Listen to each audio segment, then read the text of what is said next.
Hello, and welcome back to another episode of the Minnesota State Park Hiking Club Trail Series. Today, we travel to Albert Lea, Minnesota, to take the hiking club trail at Myre Big Island State Park. This is one of the varied state park trails, but it's also one of the longer ones. It meanders through several different biomes, including the Big Island.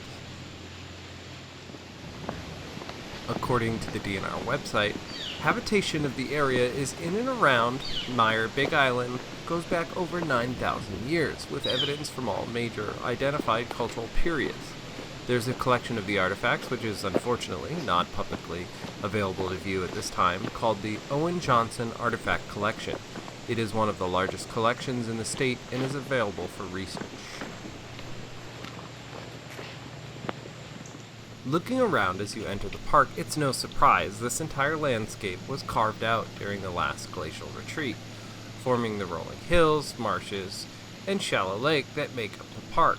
The park itself, the result of a large block of ice deposited as the glacier marched onward, melting and forming the lake.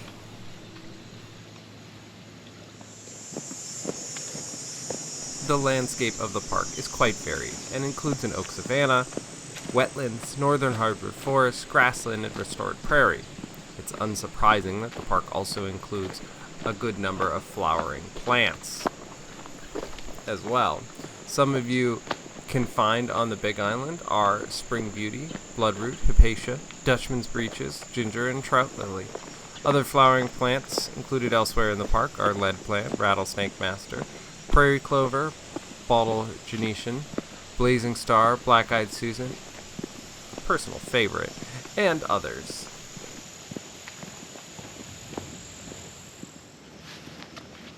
The wildlife in the park includes white-tailed deer, which on my first unrecorded hike on this trail, I saw a decent-sized herd roaming the island: a raccoon, gray and red fox, muskrat, opossum, squirrels, and bats. There are also painted and snapping turtles, leopard and wood frogs, and the eastern tiger salamanders. I've only ever seen a few salamanders on my many hikes, but it's always nice to know there's a chance to see a fascinating creature when you're out in the wild.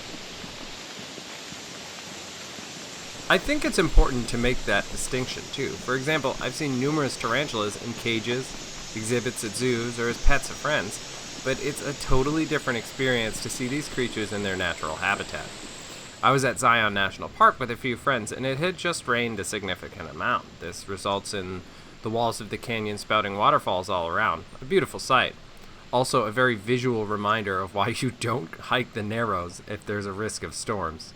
The ground was just drying, and I was hurrying down the path to the building by the parking lot, as I had hydrated too well, when I saw a wild tarantula crossing the path. I stopped, and I just stared in wonder. It looked like nothing at all like a domestic tarantula. In fact, it looked rather gaunt in comparison to the plush pets I'd seen before. I kept a good distance and alerted other hikers to its presence, and we all watched it as it continued on its way. My friends caught up and got to see it as well, but it was such a cool experience and really highlights in my mind the difference between seeing wild creatures compared to their domestic counterparts. Checking in at 6.2 miles. This is one of the longer trails in the State Park Hiking Club Trail Challenge, and it begins, as you might have guessed, on the Big Island. The initial section is nice and forested. This is the type of area on trails where you can catch a good glimpse of a deer in the woods. The large canopy hangs overhead, and they stick out due to the short brush that provides no real place for them to hide. Once you come to the edge of the island and head out into the sun, making your way to the mainland, take a moment to look to your right. At the time of filming, there was an eagle's nest in one of the trees on the water's edge there. There wasn't much activity during this time of year, but depending on when you take the hike, you could possibly see them. The trail continues near the lake, weaving in and out of the forest, before coming to a turn where there's an opportunity to take a little detour out to Oak Hill Trail if you wanted to extend the hike a bit more. Keep in mind, if you're hiking with little hikers, the hiking club trail will cross over the road a few times, so it's important to let them not run too far ahead, because even if the speed limits are low in the park roads, you should always be cautious. Once you turn the corner, there you start to move into more of a grassland and prairie section, where you'll be glad you brought the sunscreen. I'd also mention it's critical on longer hikes like this to bring an adequate amount of water, although if you find yourself running low, the visitor center for the park is right about halfway on this portion of the loop. After the visitor center, you are out in the open sun on the aptly named Blazing Star Trail, before turning to a similar environment along the lake, making your way back to the Big Island.